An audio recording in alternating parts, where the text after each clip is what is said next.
putting a brave front on something that had genuinely shaken them. So I tried my best to keep up the pace. It helped that the last stretch was a slight downhill slope, and we arrived together at the edge of a small clearing. "Over by that fallen log," Josh whispered. Jamie merely pointed. I looked across the clearing and felt the hairs rise on the back of my neck. They weren't pulling some kind of strange prank. There really were two hands poking up out of the half-rotted leaves covering the ground. Only the tips of 3 fingers of the left hand showed, but all 5 fingers of the right protruded, and even a little bit of the back of the hand. The fingers were long and slender, but twisted, contorted, as if their owner had died while reaching out to grab something in panic, or in agony.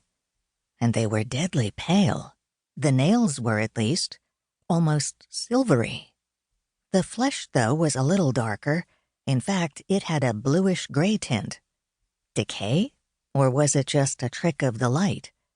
The day was quite cloudy, and the branches of the huge oaks and maples at the edges of the clearing met overhead, so not much light made it in.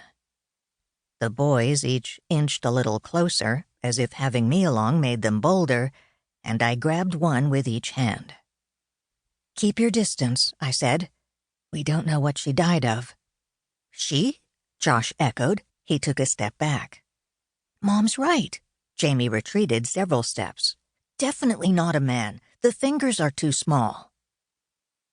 "Could be a kid," Josh suggested. Once I was sure they'd stay put, I pulled out my phone and called 911. "What's wrong now, Meg?" Odd. Debbie Ann, the dispatcher, made it sound as if I'd called her at least once already today. Maybe she was just having a bad morning. "Josh and Jamie found a dead body in the woods behind our house," I said. "I have no idea exactly where we are, but I'll send the boys out to the road. They can lead whoever you send back here. I'll keep watch." The boys nodded and dashed off. I wasn't exactly thrilled at being left alone with those creepy hands, but it was better than having to leave the boys alone with them. "Oh, dear," Debbie Ann said. "Do you know who it is?" Along with her words, I could hear the rattle of keys that meant she was sending out a text message to one of the deputies, or maybe all of the deputies, the more the merrier. "No idea," I said. "All I can see is a pair of hands sticking up out of the ground. So it's not just dead, but dead and buried, only not very competently." "Horrible," she said. "Vern's 5 minutes away, and the chief was already on his way out to Camp Birnam, so he's going to stop by. He might even beat Vern." "The chief's back from his family camping trip, then?" I felt a surge of relief, and then guilt. I hated the idea that on his first day back in town, the chief would have to cope with a dead body, and probably a not very recent one at that. Although I was also glad that he'd be here to handle whatever happened. But wait. "Why was the chief headed out to Camp Birnam?" I asked. "I mean, if you can tell me. I'm not exactly responsible for the place, but..." "But you've been trying to keep them in line." She sighed. "I know. Seth Early called up just now, madder than a wet hen. He thinks that the reenactor folks out there have stolen some of his sheep."